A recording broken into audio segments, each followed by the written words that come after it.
कि प्रभु तो सुग्रीव से स्पष्ट कह देते हैं। एक और तो प्रभु ये कहते हैं, सुग्रीव तुमने सीता जी का पता क्यों नहीं लगाया?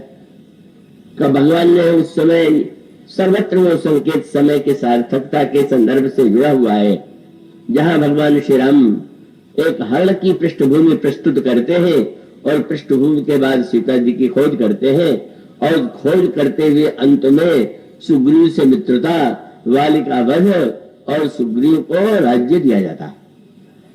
राज्य देते के साथ साथ भगवान उनसे कह देते हैं तुम जाकर के राज्य चलाओ, लेकिन ये ध्यान रखना कि तुम्हें सीता जी का पता भी लगाना। अंगद सहित करहु तो राजू, संतत हृदय धरे मम काजू।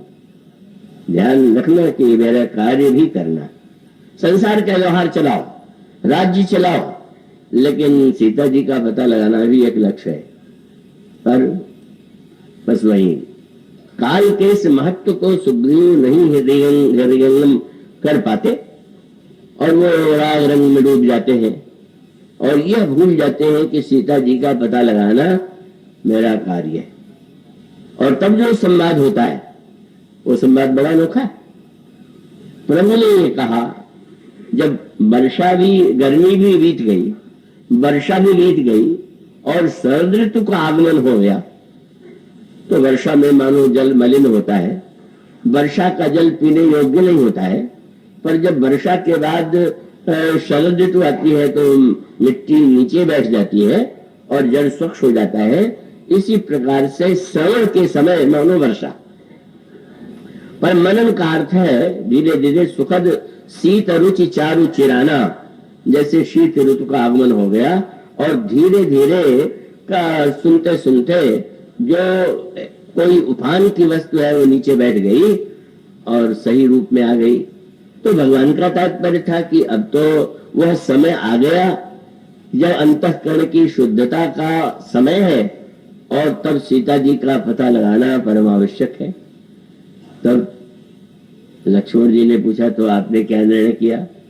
प्रभु ने कहा कि मैं तो यही सोचता हूं कि जेहि सायक मारा मैं बाली, तेही सर हतो मुंह कह काली। जिस बाण से मैंने बाली का वध किया था, उसी बाण से उस मूर्ख सुग्रीव का वध भी मैं करूंगा।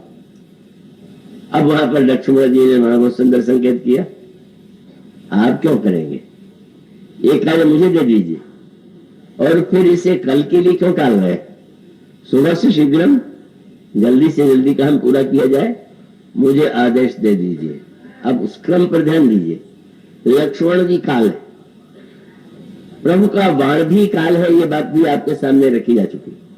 मानो जीव को भगवान सावधान कर देते, और वाल्मीकि रामायण में तो दूसरे तरह से वाक्य कहा गया। उसमें भगवान राम ने कहा कि सुग्रीव से जाकर के कहना कि स्वर्ग का मृत्यु के बाद का मार्ग चौड़ा है, जिस मार्ग से वाली गया है वो मार्ग अब भी है। संकेत था, और ये तो सभी के लिए संकेत। अगर व्यक्ति जो समय मिला हुआ है उसका सदुपयोग न करे तो अंत में तो काल है ही। वह काल जो है जिस काल के बाण के द्वारा वाली का वध हो चुका है। भगवान ने कहा, मैंने सुग्रीव के साथ ही उदारता दिखाई तो बाण तो मेरे पास है। लक्ष्मण जी ने कहा, तो महाराज मैं किस काम कहूं, ये कार्य मुझे दे दीजिए ना। और जब लक्ष्मण जी जाने को प्रस्तुत हुए तो प्रभु ने कहा, मारने का अर्थ मारना न ले लेना, मारना नहीं है।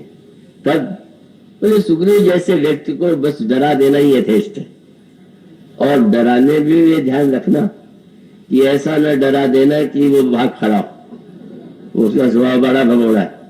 इसलिए गोस्वामी जी कहते भगवान राम ने लक्ष्मण जी से कहा कि भय दिखाई ले आओ तात सखा सुग्रीव। अंत में लक्ष्मण जी जब लेकर के आए तो एकांत में प्रभु ने पूछा, महाराज लक्ष्मण तुम डराने के लिए गए थे, तो डराने का कैसे, किस उपाय से तुमने सुग्रीव को डराया कि सब कुछ छोड़ करके तुरंत आ गया?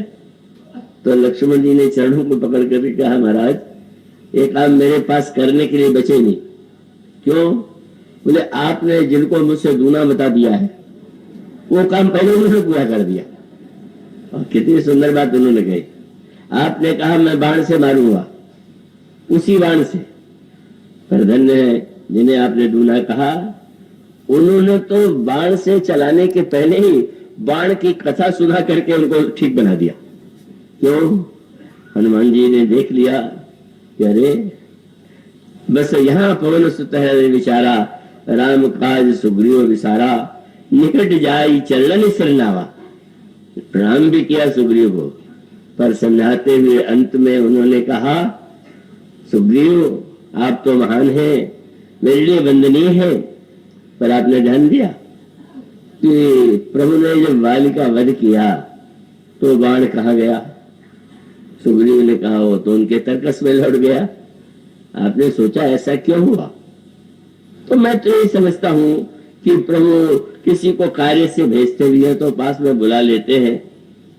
हनुमान जी ने कहा कि नहीं नहीं, मैं तो समझता हूं कि वो बाण उन्होंने आपके लिए रख छोड़ा है कि बालिका भाई है, अगर ये भी गड़बड़ी करेगा तो इसी बाण से मारूंगा। बोले महाराज वो तो बाण की कथा सुन के बदल गया, न आपको मुझे डराना पड़ा, न आपको बाण चलाना पड़ा। मानो ये तो अलग अलग स्वभाव के व्यक्ति होते हैं। कुछ लोग मर के मानते हैं, कुछ लोग डर के मानते हैं, और कुछ लोग सत्संग में काल की महिमा सुन करके, काल का संकेत समझ करके जीवन यदि है और आप व्यवहार चलाते हैं तो अवश्य चलाइए, पर सीता जी का पता न भूलिए, लगाना न भूलिए।